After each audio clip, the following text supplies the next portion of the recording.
I'm Mort Cooper, your host on Change Your Voice, Change Your Life. In studio with me is my co-host, Dr. John Curtis, and he and I have come up with today's title, which is interesting because John usually has the title all by his lonesome. What's the title? This is the bottom line at the National Institutes of Health. What are you talking about when you mention the National Institute of Health? What does it mean to the ordinary person watching this television show? Who cares about the national? It probably doesn't mean anything. But we're going to talk about it. We're going to tell you that all the science that is connected with health and nutrition and safety and so forth for people occurs at the National Institutes of Health in Bethesda. This is the one place which is free from influence peddling, from payola, from corruption, from arm twisting, from publicly traded corporations that have a tendency to do that. The National Institutes of Health, people trust their research. They have a budget of $28 billion now, approximately. Yeah, and over $1 billion of that $28 billion goes to Harvard University, actually, and another billion or so goes to Johns Hopkins, which is very much connected, as you know, in the Baltimore area, which is very close to where the National Institutes of Health are. This is the interesting thing about this study. There's a researcher at the Los Angeles Times. His name is David Willman. And Willman found it fascinating that so many of these wonderful studies that come out, scientific studies, and published in the best medical journals, the most prestigious medical journals in the country, and disseminating findings that are truly breakthrough and revolutionary. He was curious as to the nature of the research that these fellows were doing. And what he found in looking at the researchers that were from the National Institutes of Health is that he found a very curious thing, is that many of these people, yes, many of them had two jobs. One was for the National Institutes of Health, and the other was for the publicly traded corporations that were sponsoring the research. And that was very disturbing to him. Were these companies sponsoring the research, or was the research also sponsored by the NIH in conjunction with these companies, drug companies? Well, the NIH pays the salary to these people, but they receive generous contributions from the publicly traded corporations, because many of these researchers don't just receive their government salaries from the National Institutes of Health.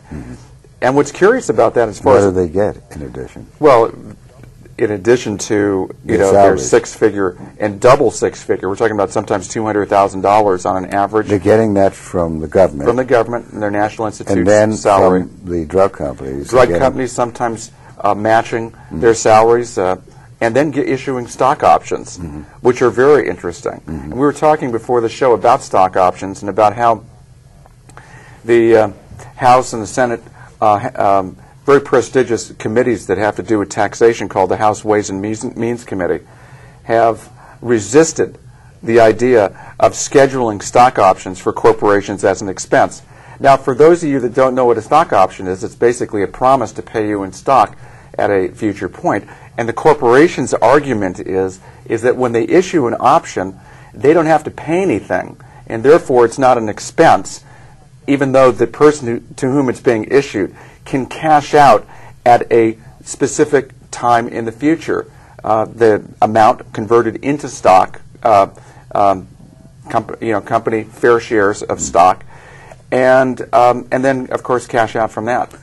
Well, Dr. Curtis, the question I'm going to ask, and ask for everybody in the audience, what's the issue involved? So they are given stock or stock options by the companies they're working for, drug companies or whatever else they're working for. What is the issue at hand? Well, the issue is... What David Wellman was trying to point out is the interplay of the people working for the NIH, paid by the government, us, and paid by the drug companies, and then with stock options, then have a dual loyalty. Yeah, let me just simplify it. Let's look at, just say it this way. Yeah, that scientific research is supposed to be free from financial contamination from outside sources. A scientist conducts his research by stating a hypothesis. He then subjects this hypothesis to a mathematical test. If the hypothesis does not turn up, then the finding, a negative finding, is reported. what it means basically is that the scientists who are being paid and have a dual relationship cannot be objective. They are forever influenced by that pharmaceutical company who is paying them for a specific outcome. Or maybe. Well, I mean, it's a concern. Yeah, it's a deep concern. So that's the issue that you The issue is it may contaminate the objectivity of the research.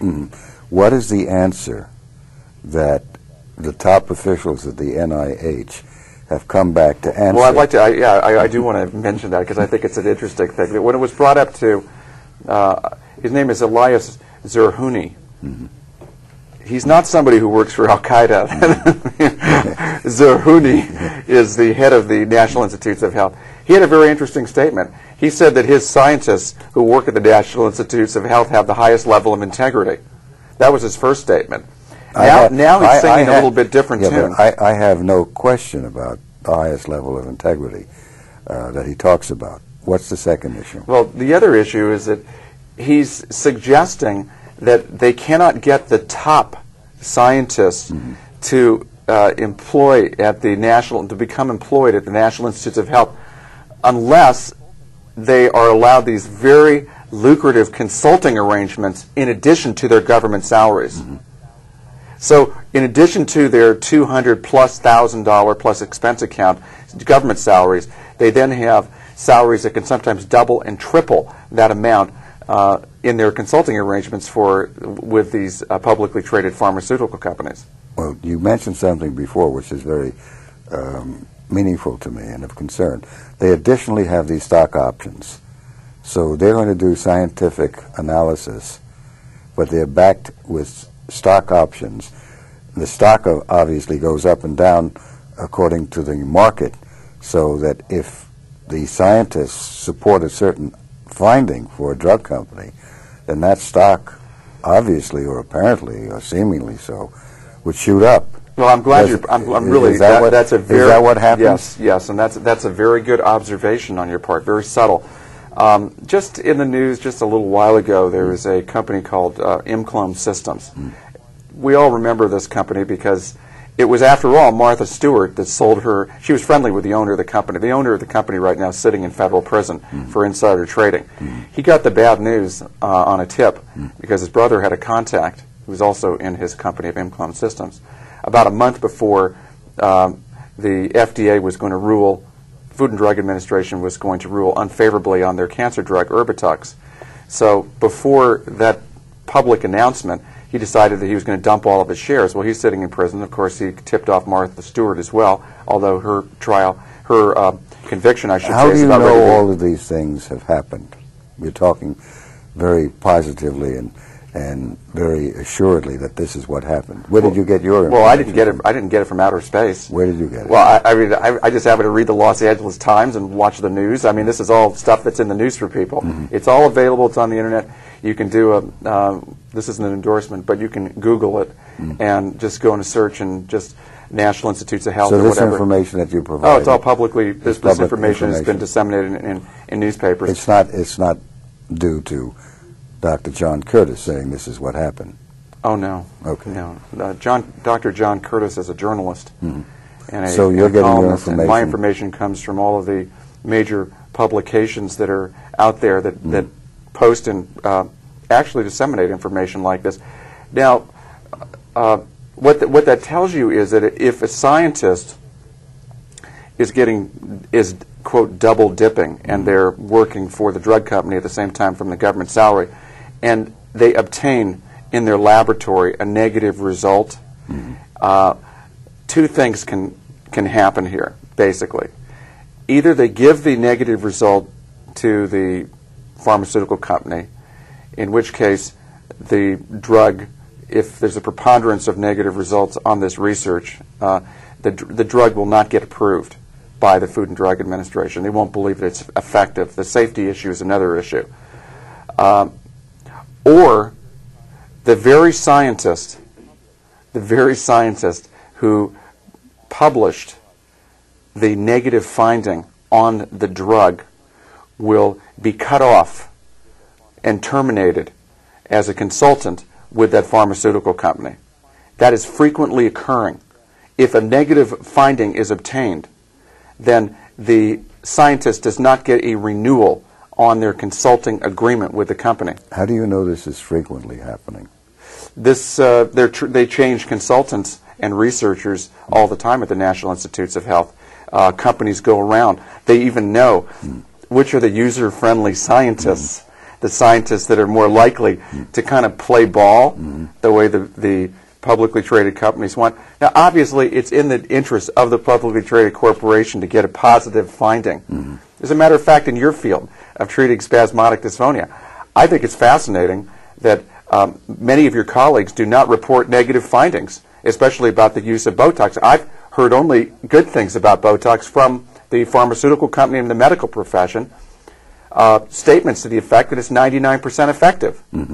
I don't hear anything suggesting that it's 99% ineffective, but rather only reporting on the positive findings. Well, that's because Botox, for strangled voice, spasmodic dysphonia, talking like this, is an off-label drug, and it's called an orphan drug.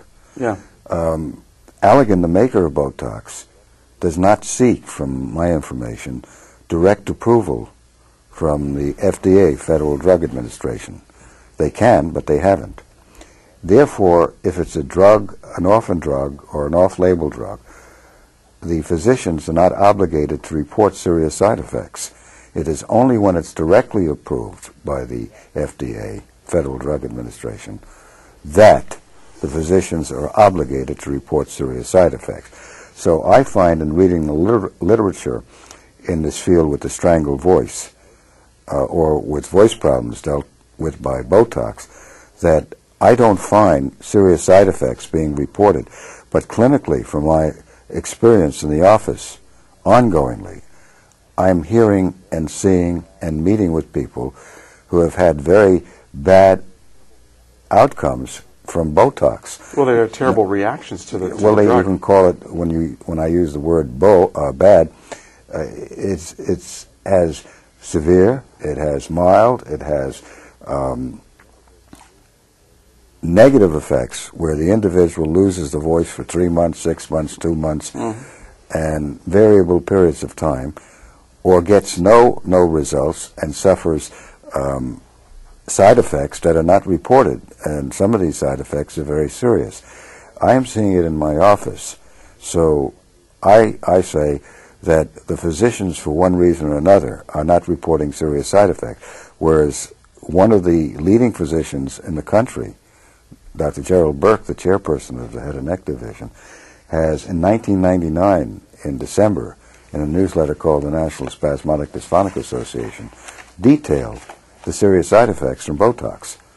But I have not seen that elsewhere in the literature. I've been reading the literature extensively, so perhaps I am misreading the literature or missing what's going on in the field, because I seem to be the odd doctor out in this field reporting serious side effects from patients, emails, telephone calls, and so forth. Now, amidst all of that, there are some people who say Botox works for them, but their voice goes out for 2 weeks or 4 weeks or 6 weeks, and they get 2 weeks or a week or 3 weeks or 4 months or 3 months. And we know Viagra works also for people. I mean, the interesting thing in your field is that when they report an outcome, like the patient got a voice improvement, their voice improved. Very seldomly I've noticed, and maybe you can comment about this, why doesn't the doctor tell